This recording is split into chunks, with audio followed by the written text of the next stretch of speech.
What is up, guys? Welcome to another episode of Mangalore. This week we are going to be talking about my favorite seinen manga, and a lot of these manga series are series that you've probably already heard about, if not heard a lot about, because simply my favorite seinen manga series are very popular if you're into seinen, because there's these very crucial names, these crucial mangakas in seinen that I really can't ignore, even though I'd like to talk about other series, other lesser known series that'll probably be in the next video, because if we're talking about my favorite seinen manga, you know who's gonna be in there. So let's go ahead and get this started. Mangalore episode 8. Okay, so if we're gonna be talking about my favorite seinen manga, let's just go ahead and hit it right off the bat with my favorite mangaka of all time, and that has to be Takahiko Inoue. This is the creator of Slam Dunk, Real, and most notably my favorite series of all time, Vagabond. Okay, so why is this mangaka amazing? Obviously, his art is out of this world. His story's second to none. And it's mostly just his art and the culmination of how strong his characters are and his side characters, more or less. We're not going to be talking about Slam Dunk because Slam Dunk is a shonen, even though it feels like a seinen. We're going to be talking about Vagabond mostly because I haven't read Real, but Vagabond is my favorite seinen manga of all time. I've read it like 3 times over, and it is the series that I'm most sad about, the fact that it's, not completed, it's on hiatus, and we're probably never going to get a ending, even though, Vagabond is based off of the novel Musashi. So if you really wanted to know the ending, you could go ahead and go read Musashi, but Vagabond takes a lot of liberties and actually changes up the story quite a bit, so it's not a 1-to-1 ratio of Musashi, of Vagabond simply being a manga interpretation of Musashi. It's a completely different story. I've read about halfway through Musashi, and there's a lot of differences. Even like early on, the first chapter, there's already like the character in Musashi, at least our main protagonist, is the same main protagonist in Vagabond, obviously, right? But they're just so different right from the get-go. But let's get back to Vagabond. Why is it my favorite seinen manga of all time? The philosophy, the ideologies, characters overcoming themselves, characters battling their inner demons. Rereading the series, I don't know why, but the first time I ever read it, I thought a lot of characters died.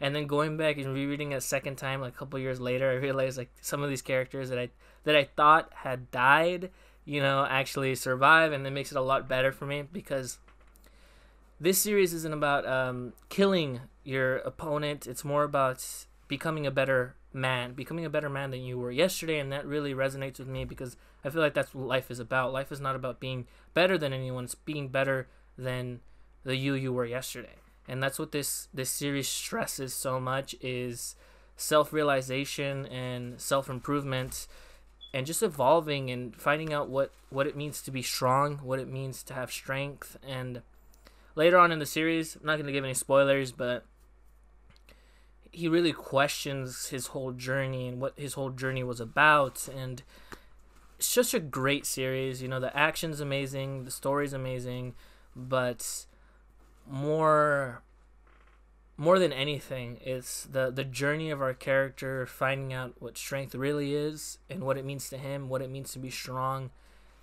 It's a great evolution of a character, and I'd highly recommend Vagabond. They have the 3-in-1s, unless you want to be a Ben Baller, and get the singles. I'd highly recommend that. They're so fucking nice. But, go with the 3-in-1s because they're pretty cheap. They're still in stock. Or just read it online, I'd highly recommend Vagabond. Again, it's my favorite series of all time. I think it is on, like, everyone who's read it, it's on their top 10 list. I don't know anyone who has read the series and said they didn't like it. Like, you could read it and it not be on your top 10 list, but there's no way you're going to read the series and be like, yeah, it sucked. No, it's fucking brilliant, and I'd highly recommend reading it. It's been said time and time again. I don't think I need to get into it. I actually have a video that I've written a script for that I want to work on. Maybe it'll be out in a few months. It's a really, really, really different video talking about Vagabond and seeing what the series is really about, because a lot of people, if you just take a first glance on it, you think it might be just about samurais and vagabonds going at it, killing each other, finding out who's stronger. But it's really a lot more than that. That is all just surface layer shit. But let's go ahead and move on to the next one. Vagabond, my favorite seinen series of all. I think a quick second to my favorite mangaka of all time would no doubt have to be Naoki Urasawa. Naoki Urasawa, if you don't already know, he's the creator of Pluto, 20th Century Boys, 21st Century Boys, which is the same story, Monster, Master Keaton. It's a lot of great stories. Billy Bat, we don't have that here in the U.S. yet, but Naoki Urasawa is a man who is most known for thriller manga, Monster being probably his most famous work, but people argue that 20th Century Boys is his best work. I have yet to finish 20th Century Boys, but I will talk about Monster, and I actually just picked up Pluto, so soon I will have that complete, and I do have Master Keaton. But when I'm talking about, I know I'm saying favorite seinen manga, but I feel like talking about Naoki Urasawa, you just have to talk about him as a whole, because you can't go wrong with anything, really. Favorite seinen manga, this is one of my favorite seinen mangakas. Anything he does is great. Naoki Urasawa is a master of storytelling, and I'm actually going to go to something in LA pretty soon. They're having like an art, I don't know what it is, like a little art house that's going to be displaying a lot of his work. He was actually there a couple days ago signing books. You could buy a manga and he would sign it for you. But sadly, I had just found out about it, so I didn't have enough time to actually ask for the day off and go, because it's in LA, which is like 4 hours from here. So it's a little long of a drive, but it's worth it. So I'm just gonna go like in 2 weeks or so, and I'm gonna check out the art, take pictures and videos if I can, record it all, and post it online so you guys can see that. But that just goes to show how much I love this mangaka, how much I love his work, because for anyone else, I probably wouldn't have done that for. Maybe Satoshi Mizukami, Takiko Inoue. There's very few. There's only like 5 mangakas that I would do that for, and he is one of them without a doubt. When I saw that, I was like, I have to go, because his storytelling, his characters, his world building, and just how strong his characters, but most importantly how strong his side characters and how integral they are to the story. Everyone plays a role in the story. Everyone's a chess piece, and the endings are usually really philosophical in their meanings. The ending of Monster, I think, is amazing. Not the actual ending like the last couple panels, but I want to say the climactic end, the Tezuka meeting Johan, and how everything goes down. It's very unexpected how it ends, but it's very philosophical, and really goes to show how strong the human bonds are, how strong love is, and that love is one of the strongest factors, in the world. There's nothing stronger than love. It's crazy. I don't want to spoil anything, but if you haven't read Monster, I would say I'd highly recommend to read Monster or watch the anime. The anime is really good too. I've only watched a bit of it, but it seems like it's a really good interpretation of the manga, at least. I've heard good things about it, so I'd assume it's good. It's like 90 episodes, so that's a little bit too much for me. That's a bit daunting, watching a 90 episode series. I don't know, it just sounds like too much for me. So I prefer reading 19 volumes or whatever it is. I think it's like 18. Yeah, it's 18. But Naoki Urasawa is one of the greatest mangakas to have ever lived. He is going down as one of the greatest. I would highly recommend it if you're barely getting into seinen, if you want to fall in love with seinen manga, like you're making your jump from shonen, from shoujo, from whatever it is. You're like, you know what? I want to try something that's a little bit deeper, that's a bit more real, because a lot of the times in shonen or shoujo, there's some fucked up moments, but not really. There's consequences, but then again, there isn't. But in seinen, there are some certain... In seinen, there's like 2 different consequences. There's like reality that's very depressing and real at times, and then there's just exaggerated gore. I think Naoki Urasawa shows you just how depressing life can be. He's like Stephen King in that sense, where he shows you the worst in people. Like, there's some bad people out there, but we just crank it up to 11 and show you how bad people can actually be, It's a bit exaggerated, but a bit true at the same time, because people are capable of this. And then usually a lot of times, like Stephen King and Naoki Urasawa, the good guys aren't even necessarily all that good. They're just good compared to how bad the bad guys are. Except then, Dr. Tenma was really the culmination of in essence, he was good, and Johan was in essence bad, and it's a battle between good and bad. There's some morals in there, because if you haven't read Monster, I don't want to spoil it, but there is some moral debates between some of the side characters on who they want to trust, because a lot of the times, the media can be telling us one thing, but if you actually personally know that person, you're like, wait, but he's a good guy.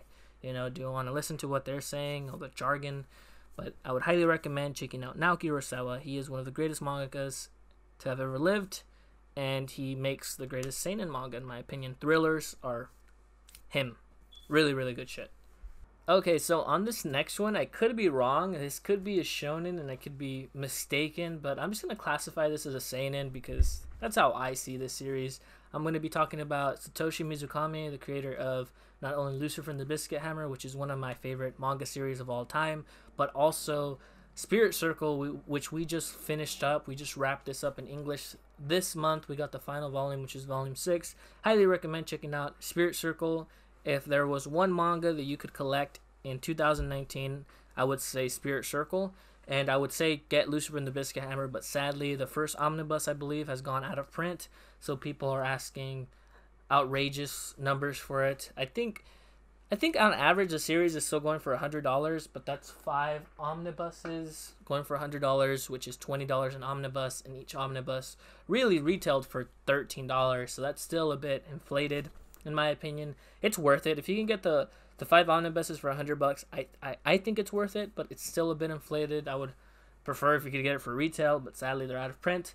But let's go ahead and talk about why I think Satoshi Mizukami, at least Lucifer and the Biscuit Hammer and Spirit Circle, are 2 of the best seinen series I've ever read.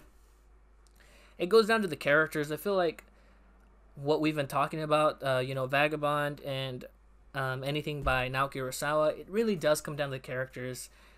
Because no matter what's going on, no matter all this crazy action, all these crazy antics can be happening, really, the stories come down to the characters, and everyone that I've mentioned, especially Spirit Circle and Lucifer and Biscuit Hammer, the characters are so strong in the sense that they feel so real.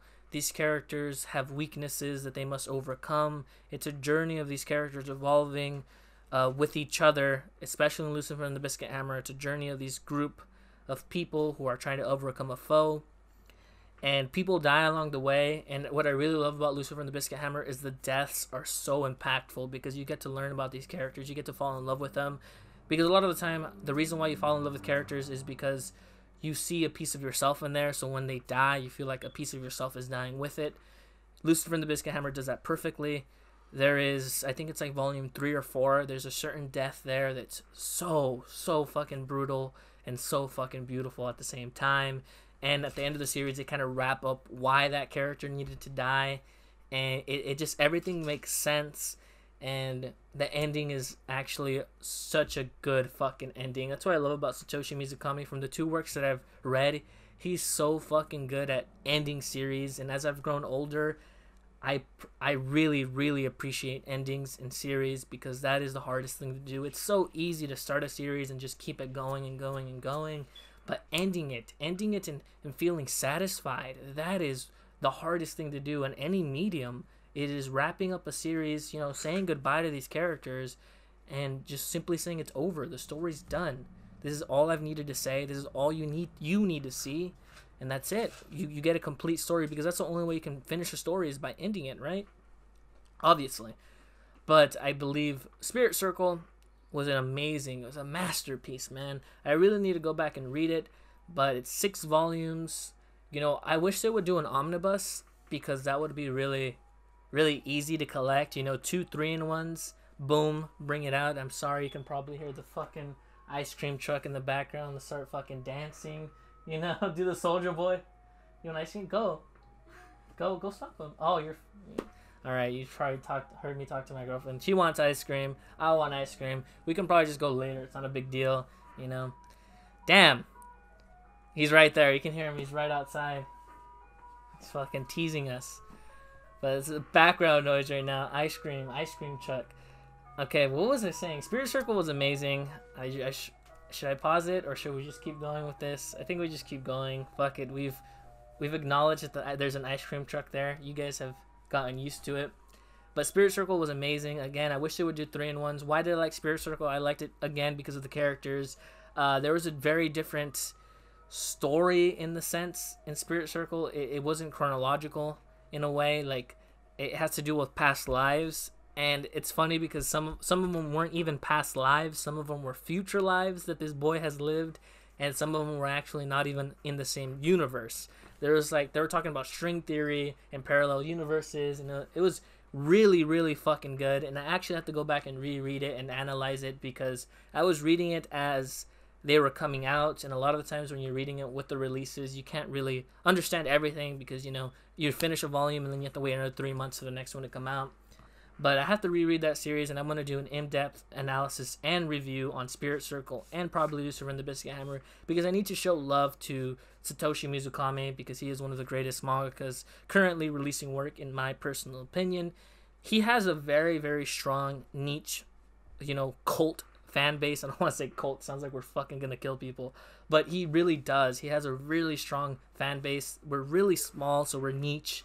But we appreciate his work.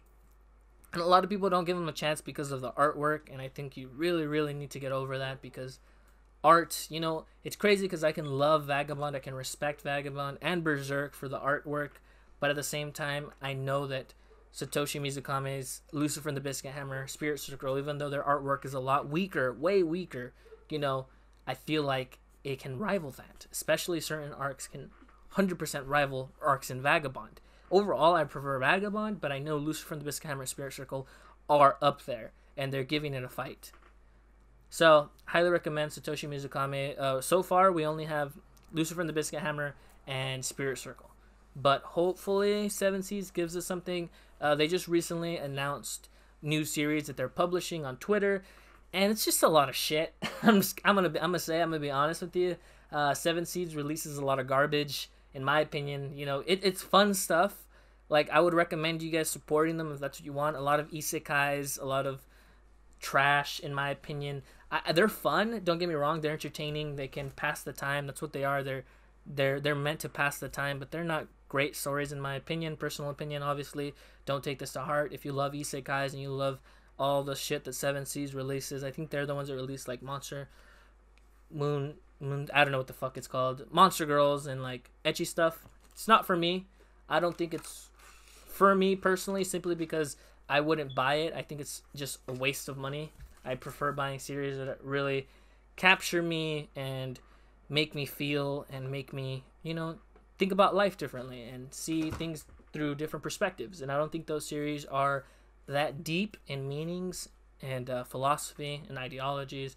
It's just there's certain things that I get from manga that I really want, and a lot of the Seven Seas series don't give me that. So I actually filled out a forum and asked them if they could give us some more Satoshi Mizukami stuff, because all those isekais and everything else, like, it's good, it's fun, but it's not fulfilling for me or satisfying, in my opinion. You know, I still have some guilty pleasures, but I try not to read a lot of that because I don't know. I just don't get a lot from it, you know. It's all my personal opinion, obviously, you know. To each their own. Read what you want to read. At the end of the day, it's entertainment. But for me, it's like, once you read Vagabond, once you read anything by Naoki Urasawa, it's like kind of warps your mentality on what you want to read, because it's like you've read so much like grade A shit that you're like, why do I want to waste my time reading this other stuff that's like, I guess it's fun, but it's like not fulfilling or satisfying for me. I'd rather read good shit. I don't know. That's just me. So let's move on to the next one. Okay, guys. So next, what we're going to talk about is a quick couple series before I wrap this up, because we're already like at the 20-minute mark, and I kind of rambled on a couple series that I probably should have talked less about. But let's go ahead and hit Terraform Mars, which again, I just went on a rant on like Seven Seas and all those isekais. But Terraform Mars really isn't anything special when it comes to story or character development or anything philosophical for that matter. It's really just gory beat 'em up with really, really fucking amazing art and amazing, what I want to say, amazing fight scenes. You know, the choreography of fighting is amazing. The panels, the transitions are really beautiful, and that's why I read Terraform Mars. It's my guilty pleasure in a sense where I'm not really getting anything out of it, but just badass fight scenes, just getting nothing but pure hype and adrenaline, you know, testosterone, you know, looking at those buffed up dudes.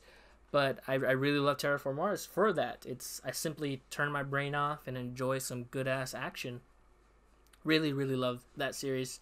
And we're getting volume 21 this year, I believe. It went off hiatus, and I can't wait for the series, maybe to wrap up, simply because it's not really a story-driven series. It's more about just seeing the fights. So maybe see a couple more badass fights, wrap up the series, and see what the mangaka wants to do then. Next should probably be Golden Kamuy, which is another series that I've been really, really enjoying recently. That's a series that kind of seems like it's not deep. It is really funny, it's really comical, but it does handle some heavy subject matter. It deals a lot with the Japanese-Russo War. It gives us a lot of facts about it, about the platoons, about the players in the war and what's happening afterwards. And it really focuses on a tribe in Japan, an indigenous tribe called the Ainu. I think that's the name. I don't know how to pronounce it, but it's Ainu. Gives us a lot of background behind their practices, both culturally and what would I say? It talks a lot about how they hunt and why they hunt a certain way, why these animals mean so much to them. So essentially like cultural practices, but also hunting practices that they've passed on for generations. It's a really, really good series. I'd highly recommend checking it out. Currently, we're like on volume 7, I think. And this year, Viz is like kicking up the releases, and we're getting one volume every 2 months, because in Japan, I believe they're already on volume 14, which is insane. And I can't wait for more Golden Kamuy. It's really, really fun and comical at moments, really badass other times, and it's a lot of factual information, a lot of facts are put in there. I'm pretty sure they're facts. I don't think they're pseudo facts. I hope they're not. But it sounds like this is actually based on research, and I hope it is. I haven't really done my own research, because it could all be bullshit, but I don't think it is. So let's go ahead and finish it off with Kingdom, which is one of my favorite military manga ever. It's a seinen that spans, I think, 600 chapters now. It's insane. It is enormous. It's a fucking enormous venture if you want to read Kingdom. And sadly, you can only read it online because we do not have English releases yet. And I don't think we'll ever have an English release. So very fucking sad, because I absolutely love Kingdom. The characters and their progression is insane. And the tactics and the political intrigue is on another level in that series. I highly recommend checking out Kingdom. Let's go ahead and wrap up the video. Those are all my favorite seinen manga. There's more. There's definitely a lot more. But those are like the top 8 that I can think of off the top of my head. I should really do a list. I should really do a top 10 manga list for sure. Maybe I'll do it into a podcast, or maybe I'll actually put effort and make it into a nice video. I don't know. Let me know what you guys think down below. But thank you for listening to Mangalore episode 8. We do this weekly, and pretty soon, actually, at the end of the week, I want to do a live one this weekend with Lohali. If everything lines up and if our schedules line up, hopefully I can do a live one with Lohali. It'll probably be longer. It'll probably be around like 30 to 40 to 50 minutes. But thank you guys for watching. See you guys next week.